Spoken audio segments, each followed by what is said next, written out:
Hi to you and welcome in this new video of the shadow work series. You can find all the other videos on my playlist, and today we're going to talk about taming our inner demons.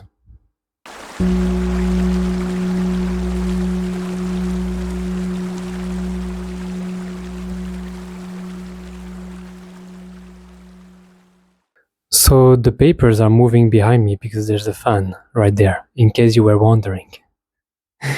So today we're talking about the inner demons, what they are, what they truly are, and how to deal with them. So you might be living a life where you are wrestling with this kind of inner demons that are taking over your life. You know, this sense of being almost possessed by a kind of entity, a kind of energy that is beyond your reach and beyond your power.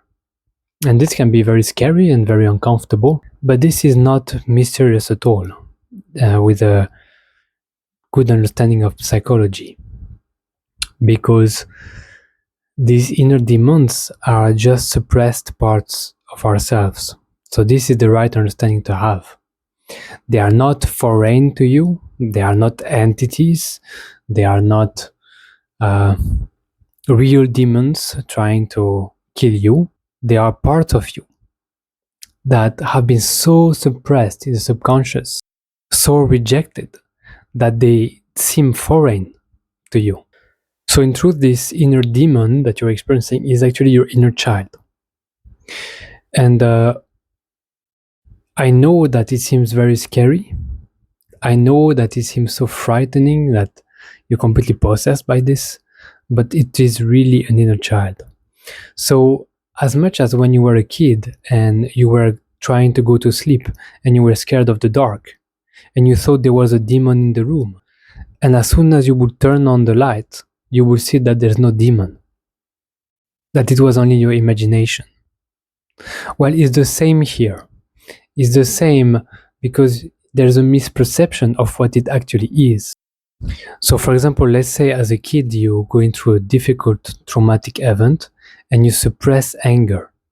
At the moment of the event, you cannot express your anger, or it feels unsafe to be angry, so you're going to suppress it. And what's going to happen is that later in your life, the anger will try to re-emerge, to be reintegrated. But because you suppressed it for survival, it seems like this anger re-emerging is like attacking you, or it's like taking over you. And then you consider it as a demon. It's not that it's a demon, it's that you're just not used to feel this because you suppressed it for all your life, right? So when we are facing this demon, it's important to not judge it, because when we judge it and we label it as a demon, as an entity, as a bad energy, negative energy, like some people do in spiritual circles, and they say that they're having entities and that it's actually their shadows. And I'm not saying entities don't exist. I'm saying that this misconception is common. And what I recommend you is to really not judge it, to not label it as a demon. Because as soon as you do that, you go into fear automatically. If you say it's a demon, you can only be scared of it because it's scary to think of a demon. So if you don't judge it and you just observe it for what it is, an energy, something very active within, something that is trying to take over because it needs so much attention, it's already helping you get in touch with it and taming it. Now if you go deeper and you actually face it, you face it within yourself, you don't avoid it, you don't turn away your attention from it, because that's what is causing the demon to emerge, is that you're avoiding it, you're avoiding this part of you, you're turning away your attention from it. So when you face it, you realize that it only needs attention.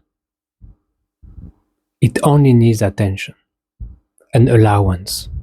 The way to reach that understanding, the way to see that it only needs attention, is by connecting with it instead of trying to push it away. It's by asking it questions. So you face this dark thing, and you go, who are you? What do you want? What do you need? How can I help you? And you ask these questions, and you will see that if you listen carefully, this part of you will give you the answers. It will tell you, I need your love. Or it will express a human need that has been suppressed. I need sex. I need connections. I need power. And of course, if we perceive sex as being wrong, we can only perceive a need for sex as something evil. It just makes sense, right? And as you connect with this part, in just a gentle way, in a kind way, you will realize that it's something that needs something from you, and that it's this part that feels powerless. So powerless that it's trying to merge back with you. And it's not attacking you, just asking for your help. And this, when you do that, when you do this process, you're reclaiming this part, and you're going to feel whole again. Because now it's not you and this part, it's just you as one human, one unified being. What's really key here is to allow the emotions to be felt, allow the anger, allow the sadness, give permission for that to exist. And that's how you're going to tame the demon. So with kindness, with creating a connection with it, a discussion, and with allowing how you feel, because it's suppressed because you didn't allow it. And you couldn't, so don't be hard on yourself. You just survived. But now it's time to allow these things to be felt and make room for it. And that's how you tame your demon. You don't tame your demon by trying to control it. You tame it by allowing it to come back to you, allowing it to be felt, even if it feels weird and uncomfortable. And in my life, I experienced many demons like this. Like, for example, seeking power. I was seeking power, but I was judging it so much because power has been misused against me in my life. So because I was judging power, I could not access my own power. And I would think that whenever I wanted to be powerful, it was a demon inside of me wanting to have power over others and control others. But it only wanted that because it could not express healthy power, because I was not allowing it because of my judgment. Try your best, do your best, and I hope these things will help you. Stay kind to yourself. And thank you very much for listening. So if you have any question about this, just ask me in the comments and I will be happy to reply. And thank you for watching this video, and I'll see you soon. Goodbye.